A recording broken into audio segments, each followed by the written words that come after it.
When my family chose my cheating ex over me, I sold my successful business and watched them plead for help as they lost everything. I stared at the text message on my phone, reading it for the 10th time as my world crumbled around me. Sorry, babe. Can't make dinner tonight. Emergency meeting with clients. The message wasn't the problem. It was the Instagram photo posted 2 minutes ago, showing Miles at a rooftop bar, his arm wrapped around a blonde who definitely wasn't me. My name is Tabitha, and I built my online business from scratch while planning my wedding to a man who apparently couldn't even be bothered to come up with a decent lie. The irony wasn't lost on me. I'd spent 3 years growing my company into a 7-figure business while he spent his time growing his list of affairs. I grabbed my keys and drove to his apartment, my hands shaking on the steering wheel. The doorman knew me well enough to let me up without calling. I used my key, the one Miles had given me with a dramatic speech about our future together, and walked in. "Honey, I'm home," I called out, my voice dripping with sarcasm. The scrambling sounds from the bedroom told me everything I needed to know. Miles emerged shirtless and panicked. "Tabitha, what are you? I thought you were at the office." "Funny, I thought you were in a client meeting." I held up my phone, showing him the Instagram post. "Unless your clients prefer rooftop bars and little black dresses." The blonde appeared behind him, clutching her dress to her chest. "You said you were single?" "He's not," I said, sliding my engagement ring off my finger. "But I'm about to fix that for him." The ring bounced off his chest and clattered to the floor. "Baby, please." Miles stepped toward me. "It's not what you think. Let me explain. Save it for someone who still believes your lies." I turned to leave, but he grabbed my arm. "You're being dramatic. We can work this out." I yanked my arm free. "Don't touch me. We're done." My phone buzzed continuously on the drive home. Calls from Miles, texts from my mother, even messages from my brother Adrian. I ignored them all until I pulled into my driveway, where my entire family apparently decided to stage an intervention. "Tabitha, what have you done?" My mother rushed forward as I got out of the car. "Miles called us in tears." Of course he did. I tried to push past her, but my father blocked the way. "Princess, you're being hasty," he said. "Every couple has their problems. Miles is a good man." "A good man?" I laughed bitterly. "I caught him cheating, Dad, in his apartment today." "Men make mistakes," my sister-in-law Elizabeth chimed in. "You can't throw away a relationship over one indiscretion." I looked at them all, my mother wringing her hands, my father's disapproving frown, Adrian's judgmental stare, Elizabeth's smug expression. These people were supposed to be on my side. "He's been lying to me for months," I said, "probably longer. And you're all standing here defending him?" "He's part of this family," Adrian said, "has been for years, and he's invested a lot in Dad's business." Ah, there it was. The real reason they were all here. It wasn't about my happiness, it was about money. My successful business had been padding my family's lifestyle for years, and Miles had wormed his way into my father's company. "I can't believe this." I shook my head. My own family caring more about their bank accounts than the fact that my fiancé cheated on me. "Now you're just being childish," my mother snapped. This is exactly why Miles probably felt driven to. "Don't you dare finish that sentence." My voice was ice cold. "Don't you dare blame me for his choices." "Tabitha." My father's voice took on that patronizing tone I'd grown to hate. "Just sleep on it. Tomorrow you'll see things more clearly." "Oh, I see things perfectly clearly right now." I walked past them to my front door. "I see exactly who you all are and what I mean to you." "Don't be dramatic," Elizabeth called after me. "This is why you can't keep a man. You're too emotional, too focused on your little online shop." Instead of I slammed the door, cutting off her words. Through the window, I watched them huddle together, probably plotting their next attempt to make me fall in line. But as I stood there, something shifted inside me. The hurt was still there, but now it was hardening into resolve. They thought my business was just a little online shop. They thought I needed Miles, needed their approval. Fine. Let them think that. I walked to my home office and opened my laptop. It was time to make some calls, starting with my business broker. If they wanted Miles so badly, they could have him. But they were about to learn exactly what they were losing in the process. "You're selling?" My business broker, Kate, nearly choked on her coffee across the Zoom call. "Tabitha, your company is projected to double its revenue next year." "Why would I need a fresh start?" I said, watching the numbers scroll across my screen. "And I need it to happen quietly." "How fast can you make this work?" "With these financials, a week, maybe 2. But are you sure about this?" A text from Miles lit up my phone. "Your mother's worried sick. Stop being stubborn and come home." "Completely sure," I replied, closing the message without responding. "And Kate, I want you to prioritize female buyers." The next 2 weeks passed in a blur of negotiations, paperwork, and ignored calls. I packed my life into boxes while fielding increasingly aggressive attempts from my family to fix things. They didn't know I'd already signed the sale documents, or rented an apartment in Boston. "You can't avoid us forever." Adrian cornered me outside my house one morning. "Mom's barely sleeping. Dad's blood pressure is through the roof. Funny how nobody seemed concerned about my well-being when Miles was cheating on me. He made a mistake.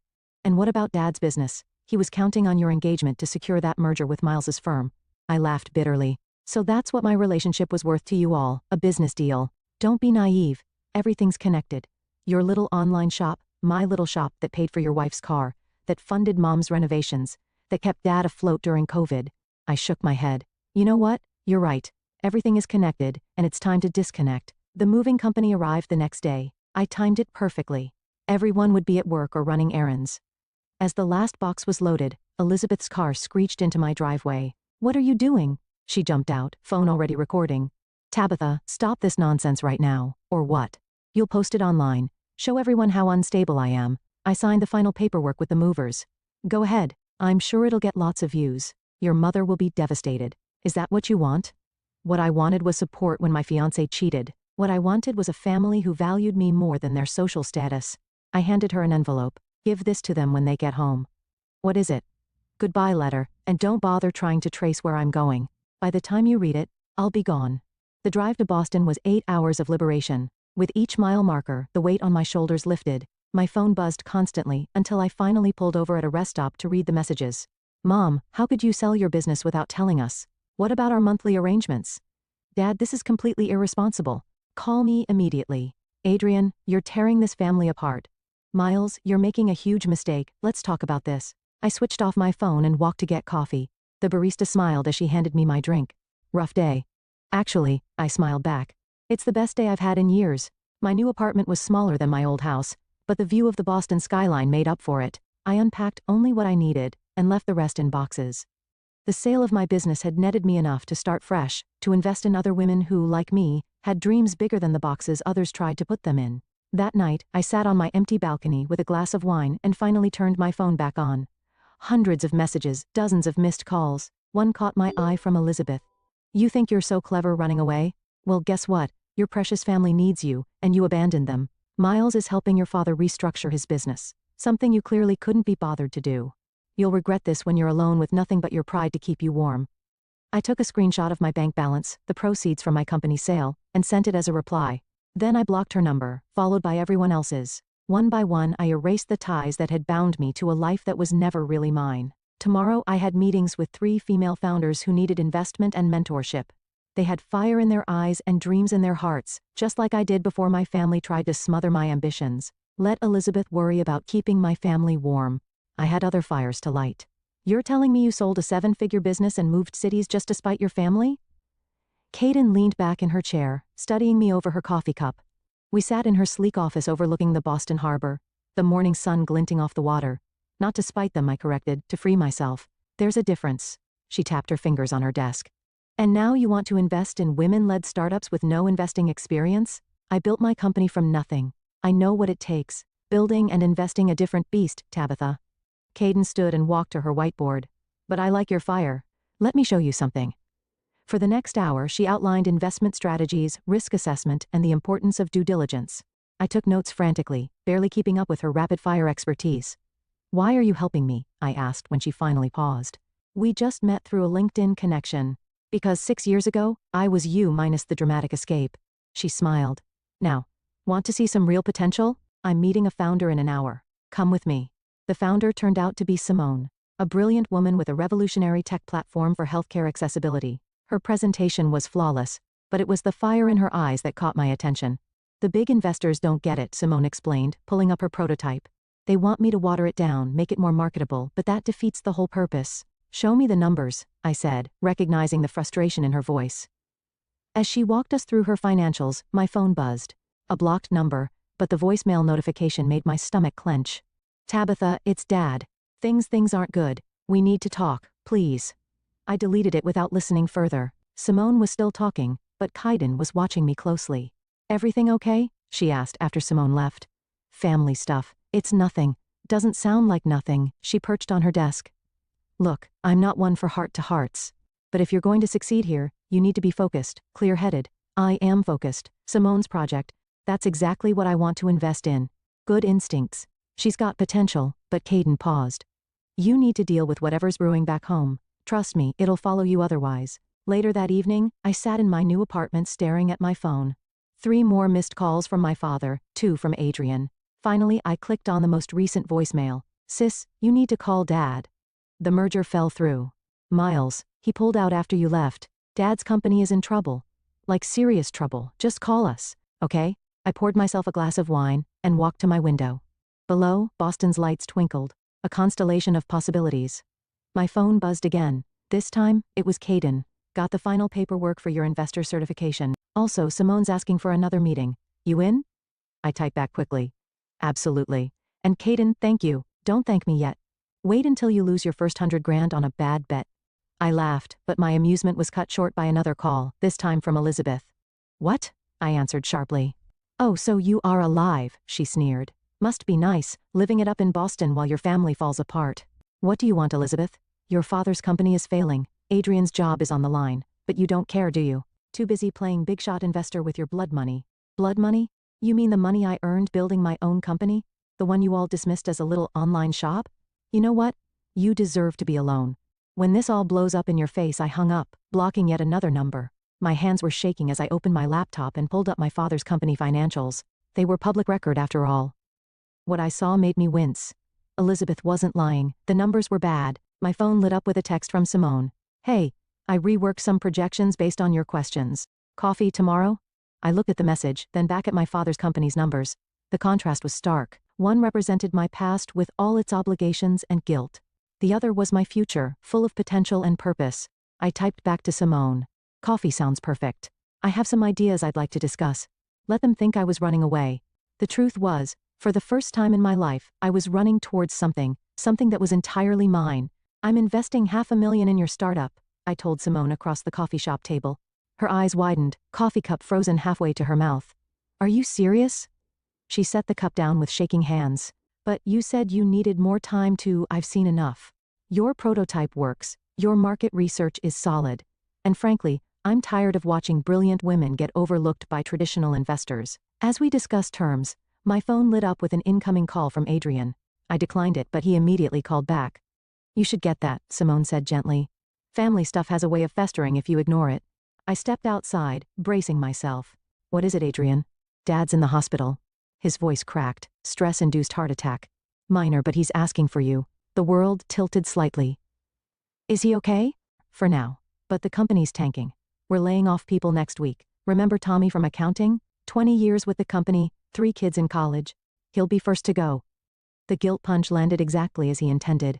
That's not my fault, Adrian. No? Miles pulled his investment the day after you left. Said he couldn't trust a family that raised someone so selfish. Now the bank's calling in loans and stop. I press my fingers to my temple. Just stop. You can't blame me for Miles's decisions. Can't I? You knew what your little dramatic exit would cost us, but you only cared about yourself. I watched Simone through the window, reviewing the investment papers with such hope in her eyes. I have to go. Of course you do. Run away. It's what you're good at. Back inside, Simone looked up with concern. Everything okay? My father's in the hospital. I sat down heavily. Minor heart attack. Oh God, I'm so sorry. We can do this another time. No. I pulled out my pen. Let's finish this now. I believe in you and your project.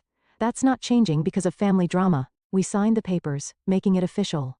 As Simone hugged me goodbye, my phone buzzed with a text from my mother. Your father asked about you today in the hospital. Remember when you were little and scraped your knee? He carried you all the way home. Now he needs you, and where are you? I closed the message, hands trembling. Another text came through, this time from Elizabeth. Hope you're proud of yourself. Your father's company is laying off 30 people next week. Families with children, mortgages, all because you couldn't handle one little relationship problem like an adult. I was about to block her when Caden called. Hey, heard you closed the deal with Simone. Want to celebrate? I can't. Family emergency. Her voice softened. The past catching up. My father's in the hospital. Heart attack.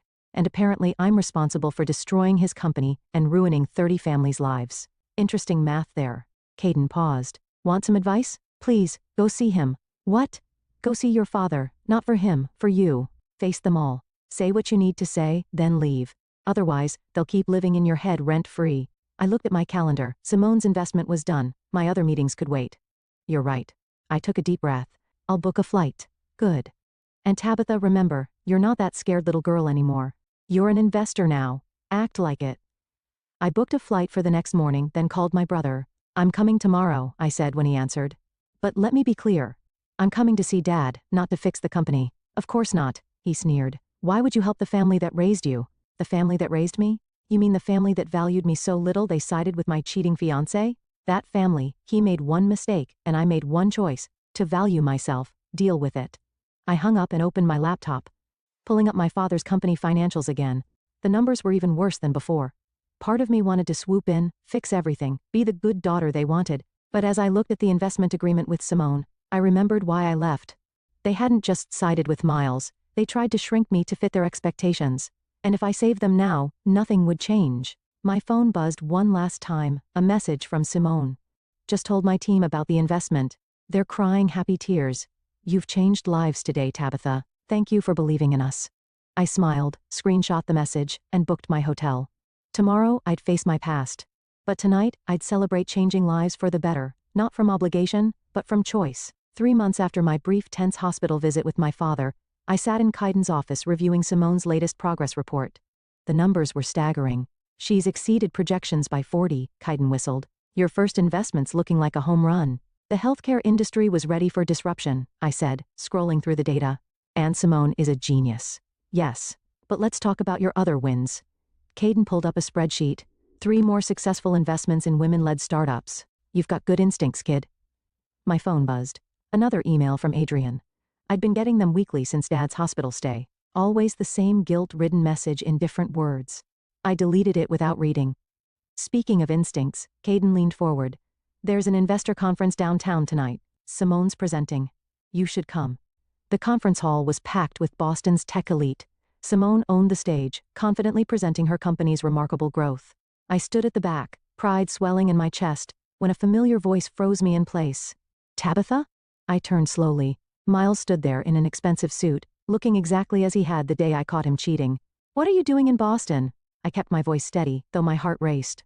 Consulting work. He glanced around before stepping closer. I've been trying to reach you. Through my family. Classy. They're worried about you. We all are. He lowered his voice.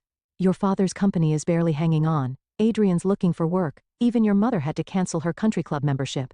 I almost laughed at the last part. And you could help. You have the resources now. I heard about your investments. Stop. I held up my hand. Is that why you're here? To convince me to bail them out? I'm here for work, but seeing you, he reached for my arm. I miss you, Tab. We all do. What you're doing, it's admirable, but Tabitha. Simone's voice cut through the tension. She rushed over, tablet in hand. The Singapore investors want to meet. Oh, sorry. Am I interrupting? Not at all. I stepped away from Miles. Simone, this is my ex-fiancé. He was just leaving. Actually, Miles straightened his tie. I'd love to hear about your company. Maybe there's potential for collaboration with my firm. Your firm? I laughed coldly. The same firm that pulled out of my father's company the minute things got tough. That firm. Simone's eyes widened with recognition. Oh, you're that Miles. Sorry, but we're not interested in fairweather investors. Tabitha, the Singapore team is waiting. As we walked away, I heard Miles call out. Your family needs you, Tab. How long are you going to punish them? I turned back. I'm not punishing anyone. I'm investing in people who believe in themselves as much as I believe in them, something my family never did. Later that night, over celebratory drinks with Simone and her team, my phone lit up with a text from Elizabeth. Saw Miles today. He told us about your little success story. Must be nice playing investor while your family struggles. Mom's selling her jewelry now. I showed the text to Simone, who snorted. Wow. They really know how to lay it on thick, don't they? They think money equals love. I sighed. That's why they can't understand why I won't help. But you are helping. Simone gestured to her team, celebrating their successful presentation. Just not them. My phone buzzed again, Kaiden this time. Heard Miles showed up. You okay? I looked around the bar at these brilliant women I'd invested in. At Simone, whose company was changing lives, at the future I was building, free from manipulation and guilt. Never better, I replied. Good. Because wait until you see tomorrow's tech news. Simone's company just got valued at triple our initial investment. You're not just surviving anymore, kid. You're thriving. I raised my glass to Simone, to believing in ourselves. To believing in ourselves, she echoed, then added with a grin, and to proving them all wrong. As if on cue, another text came through from my mother. Miles says you're doing well. Why won't you help your family? What did we do to deserve this? I blocked her number, then raised my glass again. And to choosing our own family. The women around me cheered, none of them knowing the full weight of that toast. But as I watched them celebrate their success I'd helped make possible, I realized something profound. My family had always seen my independence as punishment. They'd never understand that it was actually liberation. Not just for me, but for every woman I could help lift up along the way. "He's waiting in your office," my assistant warned as I stepped off the elevator. I told him you were in meetings all day, but he insisted on waiting. I didn't need to ask who. Through the glass walls, I could see Miles sitting in one of my visitor chairs, scrolling through his phone. 2 weeks after our conference encounter, here he was, uninvited and unwelcome. How long has he been here? 3 hours. Should I call security? I straightened my jacket. No, I'll handle this. Miles stood as I entered, his familiar cologne hitting me like a slap of memories. "Finally, your assistant is quite protective. She's good at her job." I sat behind my desk, not offering him a seat. "Why are you here? You're all over the tech news." He held up his phone showing an article about Simone's company. "Rising star investor, champion of women entrepreneurs, quite the reputation you're building." Again, "Why are you here?" He sat down uninvited. "Your father's company filed for bankruptcy yesterday. I know it was in the news. Adrian lost his house. Elizabeth and he moved in with your parents. Your mother's a mess." He leaned forward. "One investment from you could save them all. Like you saved them by pulling your investment. That was business, this is family. Funny how those lines blur when it's convenient for you." I pulled up my calendar. "I have a meeting in 10 minutes. For God's sake, Tabitha." He slammed his hand on my desk. "Stop being so cold. These are people who love you." "Love me?" I laughed. "They loved what I could do for them. There's a difference. We all made mistakes. Me most of all." His voice softened. "I've changed. Seeing you at the conference, hearing about your success, I realized what I threw away. Let me guess, your consulting business isn't doing so well." He flinched. "That's unfair. Is it? Because it seems like you only show up when you want something." I stood up. "The answer is no. I won't invest in Dad's company. I won't bail out Adrian, and I definitely won't give you a second chance." "Your mother was right," he spat, standing too. "You've turned hard, cold. No. I've turned strong. There's a difference." My office door opened and Simone walked in, stopping short at the scene. "Oh, sorry, I'm early for our meeting." "Perfect timing," I said.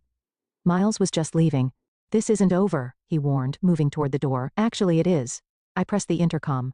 "Security, please escort Mr. Turner out and update his status to restricted access." After he left, Simone whistled low. "Wow. You okay?" "Better than okay." I sat back down. "Show me the new prototype." My phone buzzed. "Adrian, you happy now? Dad's company is officially dead. 30 years of his life gone. Hope your revenge was worth it." Then Elizabeth, "Your mother can't stop crying. Congratulations. You've destroyed your family. Finally, my father. I never thought my own daughter would watch her family suffer when she could help. I don't recognize you anymore." Simone watched me read the messages. "They really don't get it, do they?" "No, they don't." I put my phone away. "They think this is about revenge, isn't it?" "A little bit." I thought about it. "Maybe at first, but now it's about building something meaningful. Speaking of which, show me those numbers again." We dove into work, but later that night, alone in my apartment, I pulled up an old photo on my phone. My family at last Christmas, all smiles and designer clothes, paid for by my little online shop. Miles front and center, his arm around me, probably texting his girlfriend under the table. My phone rang. "Caden, heard you had an interesting visitor today. News travels fast. In our world, lightning speed. You okay?" I looked at the photo again, then deleted it. "You know what? I really am. Good. Because I just got a tip about a brilliant woman with a renewable energy startup. Interested?" I opened my laptop. "Tell me more. Dinner? That new place on Newbury? Perfect." I glanced at my phone one last time. 3 more messages from my family, all unread. Then I turned it off. Let them think I was being cold. Let them blame me for their choices. I had meetings tomorrow with women who were building the future, not clinging to a past that never really existed. "Hey, Caden," I said before hanging up. "Thank you for everything. Don't go soft on me now." She laughed. "Save that energy for tomorrow's pitch meetings." I looked out at the Boston skyline, lights twinkling with possibility. Somewhere out there, another woman was dreaming big, fighting against people telling her to think smaller, be less, stay in her lane. I was done staying in my lane, and I was just getting started. "They're all inside," Caden said as we pulled up to my parents' house. 6 months had passed since Miles's office visit, and now here I was, back where it all began. "You sure about this?" "No," I admitted, staring at the familiar front door, "but it's time." I'd received the email 3 days ago, a group message from my mother announcing they were selling the house, the family home. My childhood reduced to a real estate listing. The door opened before I could knock. My mother stood there, looking older than I remembered. Designer clothes replaced by department store basics. "You came," she said flatly. "I didn't think you would. Let's get this over with." I stepped inside, Caden close behind. The living room fell silent as I entered. Adrian and Elizabeth on the couch, my father in his armchair looking frail, and there, surprisingly, was Miles. "What's he doing here?" I demanded. "I asked him to come," my father said. "We need to discuss the future of this family." "There's nothing to discuss." I remained standing. "I got the email. You're selling the house. I came to collect my remaining things. That's all." "Your things?" Elizabeth scoffed. "What about all the things you took from us? Our stability, our reputation. Your free ride?" Caden cut in smoothly. Several heads turned, seemingly noticing her for the first time. "And who are you?" my mother asked. "Caden Brewer, Tabitha's mentor and friend. Also, the person who helped her turn her revenge into a multi-million-dollar investment portfolio." $1 million. Miles straightened. "The news articles didn't mention stop." I held up my hand.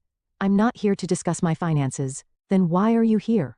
Adrian stood. "To gloat, to watch us pack up our lives. I'm here because despite everything, this was my home too." "Was it?" My father's voice cracked because the daughter I raised wouldn't abandon her family. The father I loved wouldn't have chosen my cheating fiancé over me. The words hung in the air like smoke. "We didn't choose him," my mother protested. "We chose stability." "No," I corrected. "You chose money, my money. And when I stopped providing it, you showed exactly how conditional your love was." "That's not fair," Miles started. "You don't get to talk about fair." Caden stepped forward. "You cheated on her, manipulated her family, then tried to crawl back when you heard about her success." "Success built on our suffering," Elizabeth spat. "Success built on her own talent," Caden countered.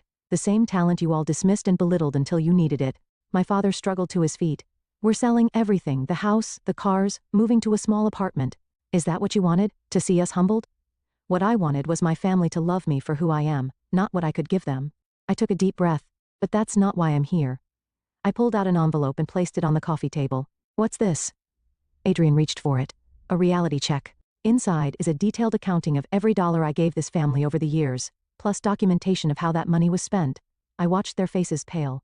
"I had a forensic accountant go through everything. You investigated us." My mother's voice shook. "I needed to understand, and now I do." I stepped back. "You never saw me as successful. You saw me as an ATM. Even now, you're not sorry for how you treated me. You're sorry you lost access to my money." "That's not true," my father protested weakly. "Really?" I gestured to Miles. "Then why is he here?" "Because I'm betting it's not for moral support." The silence confirmed everything. "I'm done," I said quietly. "Keep the house, sell it, whatever. But this is the last time you'll see me. I've built something beautiful without you, and I'm not letting you tear it down. Tabitha, please." My mother stepped forward. "We can fix this." "No, Mom, we can't, because you still don't understand what needs fixing." I turned to leave, but Adrian blocked my path. "So that's it. You're choosing strangers over family. I'm choosing myself finally." I moved past him. "Goodbye." Outside, the summer air felt clean, fresh. Caden squeezed my shoulder. "You okay?" "Actually, yes." I looked back at the house one last time. They needed to know the truth. Not for them, for me. My phone buzzed. "Simone? Emergency meeting?" "Big news. See?" Caden grinned. "Life goes on, and yours is going pretty damn well. We got in the car, leaving behind the house, the memories, and the family that couldn't love me without conditions. Ahead lay Boston, my chosen family, and a future I'd built on my own terms. It wasn't revenge anymore. It was freedom. And now, I'm honored to present our Entrepreneur of the Year award." I adjusted the microphone, scanning the crowded ballroom. "To someone who proved that determination and vision can change the world. Simone Stone, please come up here." The applause was deafening as Simone made her way to the stage. Behind her, a screen displayed the impact of her healthcare platform. Millions served, lives saved, barriers broken. "Before I accept this," Simone said, taking the award, "I need to thank the person who believed in me when no one else would. Tabitha didn't just invest money. She invested faith. And look what that faith built." More applause. In the audience, Caden gave me a thumbs up. Next to her sat 5 other women whose companies I'd helped launch. My new family built on dreams and trust instead of obligation and guilt.